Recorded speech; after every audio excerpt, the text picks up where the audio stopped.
Oke, baik. Prof. Popi, kalau kita lihat ini kira-kira apa yang akan dilakukan Elon Musk dengan Departemen Efisiensi Pemerintah Amerika Serikat ini? Kalau kita melihat di 2022 saat Elon Musk mengambil alih sosial media Twitter yang kemudian jadi X begitu, efisiensi yang dilakukan adalah tidak hanya merampingkan sistem tapi juga memberhentikan banyak orang. Apakah kemudian nanti juga akan dilakukan di pemerintahan Donald Trump?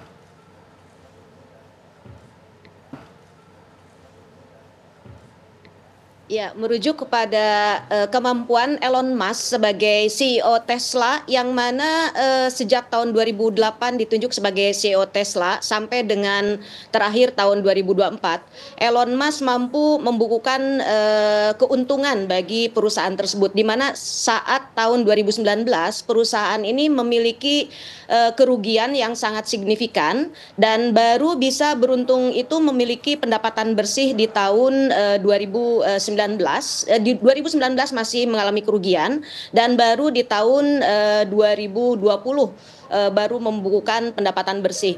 Kemudian Elon Musk pun juga pada saat tahun 2008 ditunjuk sebagai perusahaannya yang dibentuk oleh Elon Musk mendapatkan proyek untuk meluncurkan roket dari NASA, dan ternyata Elon Musk mampu membuat efisiensi untuk setiap peluncuran ini mampu menghemat sampai 20 juta US dollar.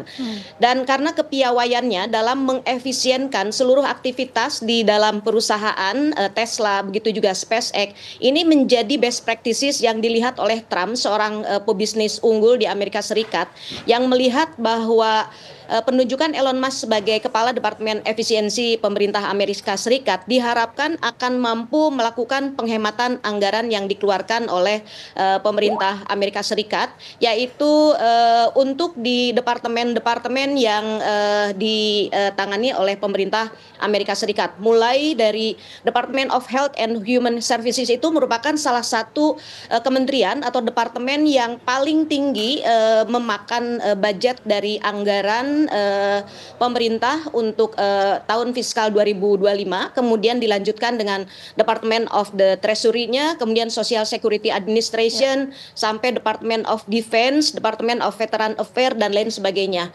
Kemudian banyak keluhan-keluhan yaitu untuk Departemen untuk layanan bagi veteran, di mana dianggap sangat lambat dan juga sangat lamban, dan hal itu menyebabkan keluhan-keluhan yang mencuat di media. Bahkan banyak analisis politik di Amerika Serikat melihat kelambanan dalam birokrasi yang ada di pemerintahan yang sedang berjalan.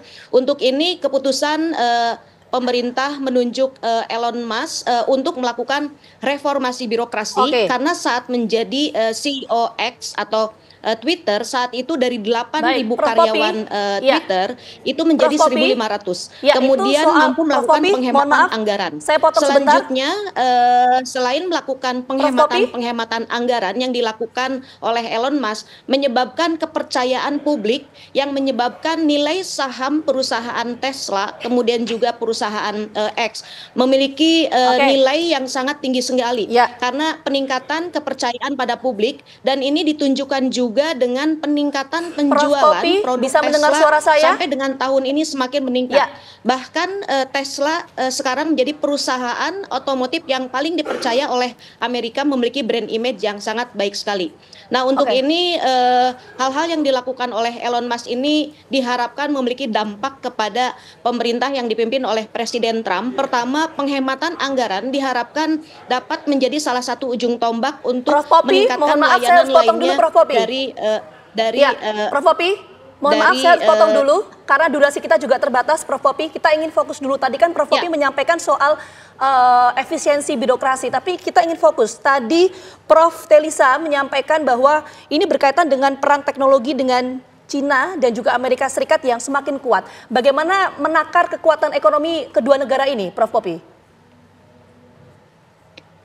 Untuk menakar kekuatan kedua negara Amerika Serikat dengan China, kita melihat bahwa Amerika Serikat sangat tergantung dengan produk-produk yang diproduksi di China, di mana Amerika merupakan salah satu negara tertinggi yang memiliki foreign direct investment di China. Seluruh produk yang diproduksi oleh China masuk ke pasar Amerika dan memiliki tingkat ketergantungan. Dilihat dari kapasitas hal tersebut, ini akan sangat berdampak sekali sekali bagi negara-negara yang memiliki ketergantungan akan pasar Amerika Serikat.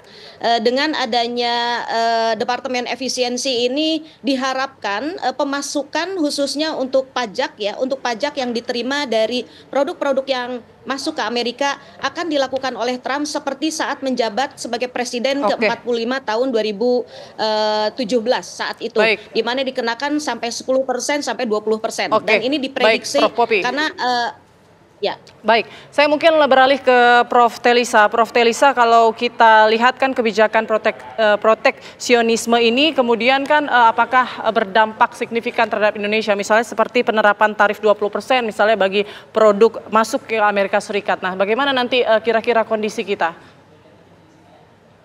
Ya, ada beberapa channel, kalau kita lihat kan melalui trade channel dan financial channel ya utamanya. Nah, melalui trade channel, tarif itu langsung berdampak. Nah, kalau dia misalkan Trump ingin menerapkan dari semua negara pengekspor ya, termasuk Indonesia, negara-negara Asia. Selama ini kan Indonesia juga salah satu dianggap yang menyebabkan defisit di neraca perdagangan Amerika, tapi tidak sebesar Cina tentunya. Kita masih di ranking berapa. Nah, tapi tetap ya itu akan dikenakan tarif. Artinya ekspor kita ke Amerika Serikat ini bisa terancam. Itu directnya. Yang indirectnya itu melalui China. Karena kan dia akan menetapkan tarif lebih tinggi lagi, yaitu rencananya 60%. Nah, sedangkan kita banyak mengekspor ke China produk setengah jadi. Nah, yang nanti produk jadinya itu dieksporlah ke US. Nah, kalau ekspor ke US itu berkurang, tentunya ekspor Indonesia ke China bisa berkurang. Jadi kita harus agak waspada, bersiap-siap. Neraca dagang kita yang selama ini 53 bulan atau 54 bulan itu surplus berturut-turut, ini ada ancaman.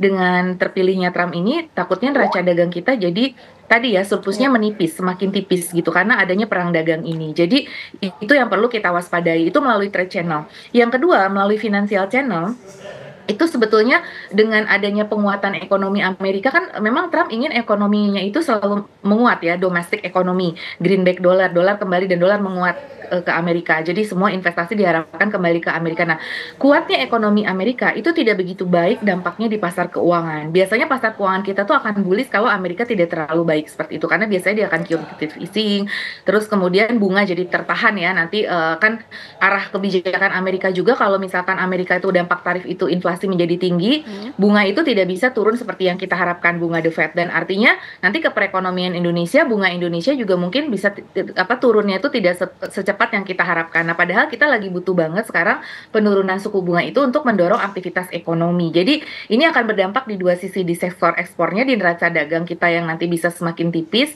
kemudian di sektor keuangannya, capital inflow ini kita menjadi ada challenge di situ. Jadi itu yang dua hal yang perlu kita waspadai ya, dampak kebijakan Trump ini kepada perekonomian Indonesia. Oke, Prof. Telisa, nanti kita akan coba dalami lagi mengenai dampak terhadap Indonesia, tapi kita jeda dulu. Kami kembali hadir saat lagi untuk Anda. Tetap bersama kami.